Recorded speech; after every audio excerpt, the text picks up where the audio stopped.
Selamat datang di channel Jendela Sains, channelnya buat kalian yang ingin memahami pelajaran matematika, fisika, dan kimia SMA. Di video ini kita akan membahas teori kinetik gas, part yang pertama, yaitu tentang sifat gas ideal dan hukum-hukum gas ideal. Simak terus video ini sampai akhir. Sebelum kita masuk membahas tentang hukum-hukum dan persamaan gas ideal, maka gas ideal itu mempunyai sifat-sifat. Nah, sifat-sifat ini adalah asumsi atau syarat yang harus dipenuhi agar hukum-hukum dan persamaan itu berlaku, gitu ya. Apa saja sifat-sifat itu? Yang pertama, gas ideal terdiri atas partikel-partikel yang berupa atom-atom atau molekul-molekul dalam jumlah yang sangat besar. Yang kedua, ukuran partikel gas dapat diabaikan terhadap ukuran wadah. Jadi ukuran partikel gas itu sangat kecil jika dibandingkan dengan ukuran wadahnya. Kemudian, yang ketiga, setiap partikel gas selalu bergerak dengan arah yang sembarang atau acak.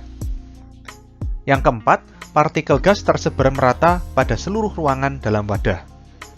Yang kelima, gaya tarik-menarik antar partikel diabaikan. Yang keenam, partikel gas memenuhi hukum Newton tentang gerak. Dan yang terakhir, setiap tumbukan yang terjadi bersifat lenting sempurna.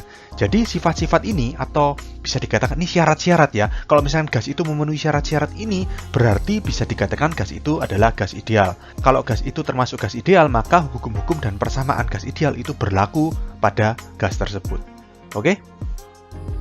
Berikutnya kita ke hukum-hukum pada gas ideal. Yang pertama adalah hukum Boyle. Pada suhu tetap, tekanan gas akan berbanding terbalik dengan volume gas. Dirumuskan seperti ini, P1V1 sama dengan P2V2. P dan V ini adalah tekanan dan volume ya. 1 ini awal, 2 ini akhir. Jadi kalau P1V1, tekanan awal kali volume awal sama dengan tekanan akhir kali volume akhir. Hukum yang kedua, ini hukum Charles. Pada tekanan tetap, volume gas akan sebanding dengan suhunya. Dirumuskan sebagai V1 per T1 sama dengan V2 per T2. V dan T ini adalah volume dan suhu. 1 itu awal, 2 itu akhir. Yang ketiga, hukum Gay-Lussac. Pada volume tetap, tekanan gas akan sebanding dengan suhunya. Dirumuskan sebagai P1 per T1 sama dengan P2 per T2. P dan T ini adalah tekanan dan suhu. Kalau 1 itu awal, kalau 2 itu akhir. Nah, kalau kalian lihat antara ketiga hukum ini, ujung-ujungnya membahas cuma 3 hal, yaitu apa? P, V, dan T. Tekanan, volume, dan suhu. Nah, antara 3 hukum ini bisa disederhanakan atau disatukan menjadi seperti ini. Hukum Boyle-Gay-Lussac. Jadi gabungan antara tiga-tiganya ini. Yaitu P1V1 per T1 sama dengan P2V2 per T2. P1V1 T1 ini tekanan, volume, dan suhu awal. P2V2 T2 ini adalah tekanan, volume, dan suhu akhir. Gitu ya. Nah, sebenarnya hukum Boyle-Gay-Lussac ini sudah pernah kita bahas waktu di bab pemuaian.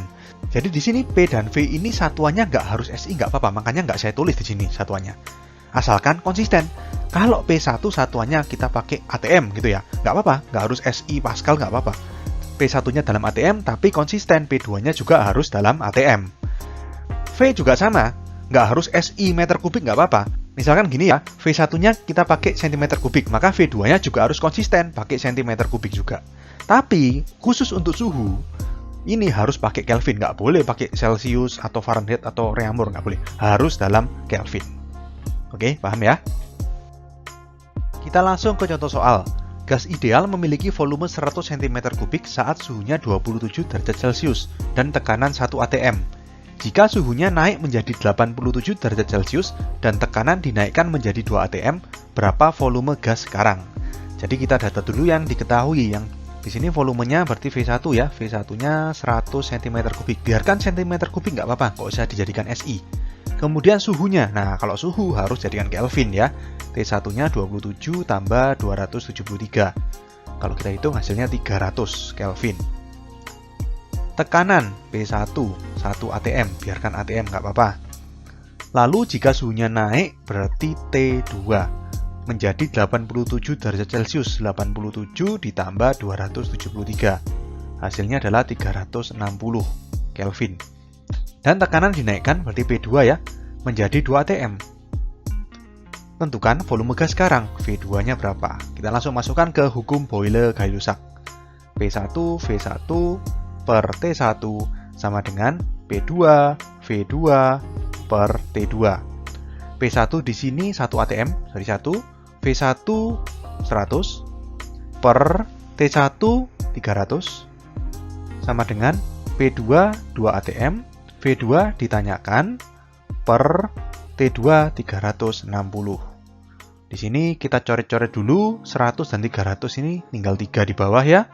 Terus 2 dan 360 ini 180 berarti. Lalu 180 sama 3 juga bisa dicoret, jadi 60 di sini. Jadi kita langsung dapatkan V2-nya sebesar 60. Satuannya apa? Tadi kan V1 satuannya 100 cm3 satuannya, berarti V2-nya 60 cm3 juga. Jadi kita dapatkan volume gas sekarang adalah 60 cm3.